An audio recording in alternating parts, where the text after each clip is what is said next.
You ever noticed that oftentimes if you post an article on social media, people read the headline and then they comment on the article as if they'd read the article, but then they didn't. It's gotten so bad with that actually like Facebook and Twitter and a few other places will actually say, "Hey, would you like to read the article before you comment on it or repost it?" It's a real problem, folks.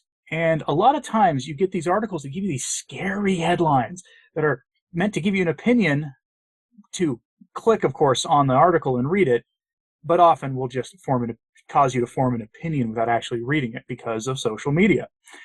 I love it. It's absolutely fantastic. If you think misinformation is a problem in the modern world, and boy howdy is it, especially in nutrition and especially in anything that even remotely touches on politics, which is unfortunately almost everything now, it's a real problem. And it's fed into by these stupid headlines and stupid articles. And I'm going to give you an example here. We now have media outlets reporting that eating a high-fat diet can cause you pain. Oh no, pain. If there was ever a modern malady, it's our innate desire to run away from pain. To not really embrace that in times, some things worth doing actually may cause a little bit of temporary discomfort. I know that's a radical concept, but if you've ever wondered why gyms are everywhere, but not very many people go, or most people go and then they stop, it's because working out causes pain. It just does, especially if you either took a long break or have never done it before. What happens if you weightlift for the first time? Inevitably, the next day, you feel like you got hit by a bus. Your biceps are sore or whatever, or your legs are if you've been running. We know this story. People don't like pain. They tend to run away from it, and it's a natural thing to do. But there just seems to be the lack of drive in people now to sort of embrace pain that's necessary to achieve a good goal, especially if it's like not dangerous pain, like the pain you get from a proper workout the first time you do one. And so now you see people using this, though, pain to scare you away from a high-fat diet. What is the classic high-fat diet? The ketogenic diet. And what is the sort of up-and-coming high-fat diet? Carnivore diet. And both of these diets have been squarely in the sights of the powers that be, especially in the so-called scientific community, for some time now. And because it's a new year, a lot of people are just starting diets. And we're now at that point now in your carnivore journey, if you're new to it or if you're new to keto, where you're probably most likely to be running into problems. Here we are 2 weeks into the new year. If you're still managed to stay on your diet or you're trying to get back onto it because you stumbled, welcome. People here in the comments will happily help you, and I'll try to answer some questions if you have it. But you may have noticed that there are people out there trying to push you away from this for a number of reasons, partially because keto and carnivore are completely misunderstood by the powers that be in the nutritional space, and there are, of course, a lot of financial aspects to why they don't want you to do these diets. Let me give you an example of this really profoundly stupid article here. It comes from SciTech Daily. So here's their headline. Warning, new research indicates that even short-term exposure to a high-fat diet can trigger pain. Terrifying headline, scary. And most people who saw that headline saw it on Facebook as it scrolled through their feed, and people commented on it without reading it. This is how it happens. Don't eat a high-fat diet. It'll cause you pain. Low fat's the way. Despite the fact that we know that low-fat diets are, one, unsustainable, and two, cause people to gain weight. They just do, because carbs are what cause you to gain weight.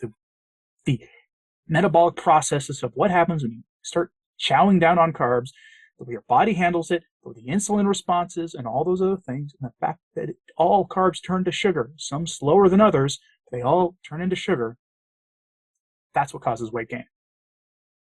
You eating a couple tablespoons of butter is probably not what's going to cause you to gain weight, unless you're eating enormous amounts of fat, more than your body should be able to handle.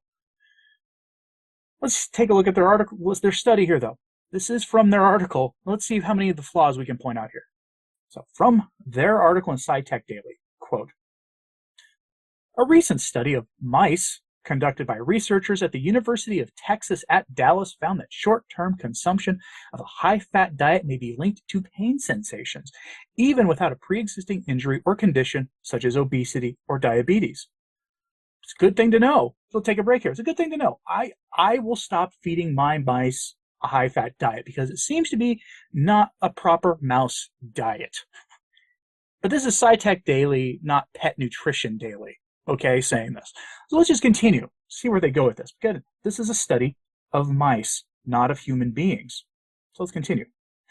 The study, published in Scientific Reports, compared the effects of different diets on two groups of mice. One group was fed normal chow, while the other was given a higher fat diet that did not cause obesity or high blood sugar, both of which can lead to diabetic neuropathy and other types of pain.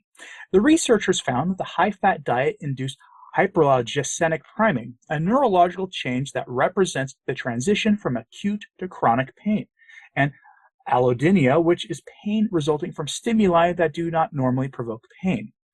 This study indicates you don't need obesity to trigger pain. You don't need diabetes. You don't need a pathology or injury at all, said Dr. Michael Burton, an assistant professor of neuroscience in the School of Behavioral and Brain Sciences and corresponding author of the article.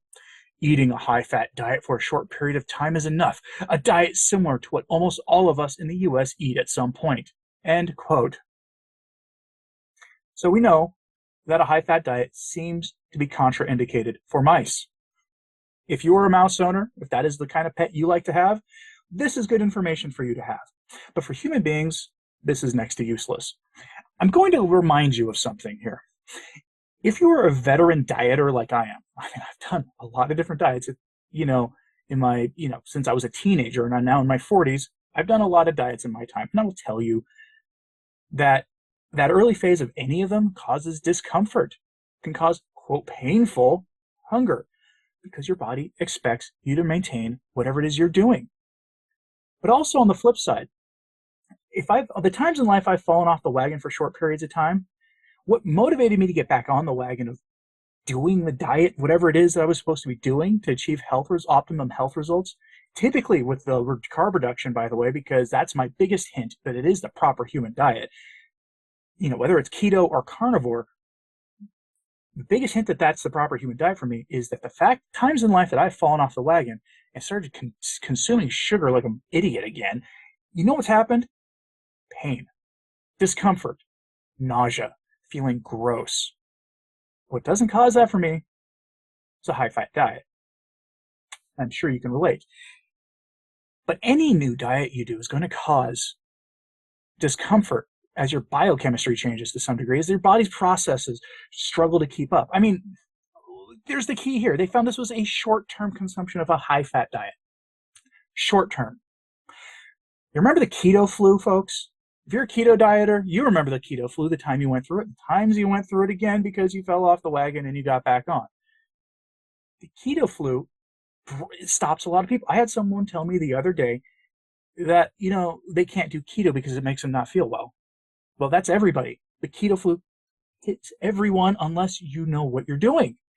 And most people, when they try keto, don't understand that they need to up their sodium intake and their electrolytes and eat an adequate level of fat and all that stuff in that first transition week. Otherwise, the keto flu is going to hurt them, or at least hit them. It doesn't cause real pain, but some people, they don't understand that 5,000 milligrams of sodium is kind of like normal on a carnivore or keto diet, maybe more. Not true for everybody, though most people go through that early salt phase. They're using pain here, discomfort, to keep you from trying these new diets that you can't make a lot of money off of. Yes, I've talked about extensively before and will in the future about how keto has been so monetized and capitalized upon that it's become a minefield. Carnivore hasn't come that way yet. The closest you get is people selling you Carnivore Crisps who are trying to sell you some supplements. And if you need the supplements, buy them. I like Carnivore Crisps. I, plug them periodically here on this channel. But beyond that, how do you monetize carnivore unless you become a rancher and sell, cattle and other livestock direct to consumers? You don't. It's hard to do. And that's, I think, at the core of things like this.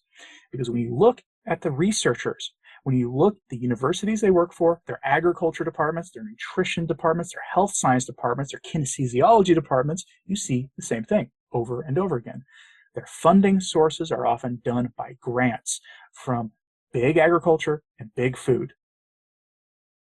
And sometimes from, other aspects of the medical industry. And why is that?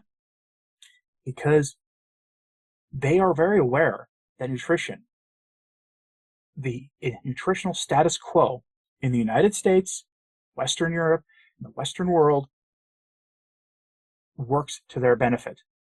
They make boatloads of money keeping things the way they are. And so they're going to sell you on, quote, healthy diets that aren't healthy.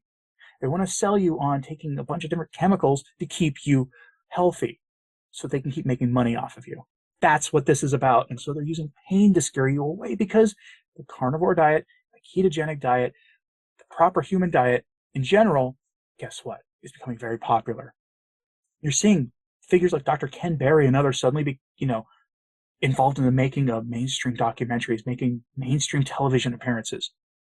You remember a couple of years ago when they tried to torpedo Dr. Saladino on some show? That went viral. Everybody saw that. But regardless of whatever else you may think of Dr. Saladino and his message, they brought him on to try it for the same reason. But now you're getting more and more figures. Michaela Peterson is a huge figure now. People know these stories, and they want to try out the carnivore diet. If you're still on the fence about trying the carnivore diet, I implore you to take the beef, butter, bacon, and eggs 30-day challenge. It's not too late to start. Just because January 1st was like 2 weeks ago does not mean it's too late to start. Start today if you can. Start tomorrow. If it's too late today, start tomorrow. After 30 days, you'll not want to stop. You might need some fine-tuning here and there. All new diet journeys do need a little bit of fine-tuning here and there. And your best bet is to come to the comment section of channels like this. Even if you don't ever come back to mine, go to the comment section, you ask a question, someone's probably going to answer. They'll help you out much more better than any medical professional out there who's going to be hostile to carnivore, and more so than in a lot of other social media groups. It just is the case. But don't fall for this. Don't fall for this pain caused by eating a high-fat diet. Unless you're a mouse watching this, that study does not apply to you. It just doesn't. And you can't ethically do these kind of the long-term research studies like this on human beings. It's just, you're going to have, research ethics problems. I'm curious what you thought of this, though, so let me know in the comments, please. Like and subscribe if you haven't. It does help, as does sharing this on social media. That helps a lot, too.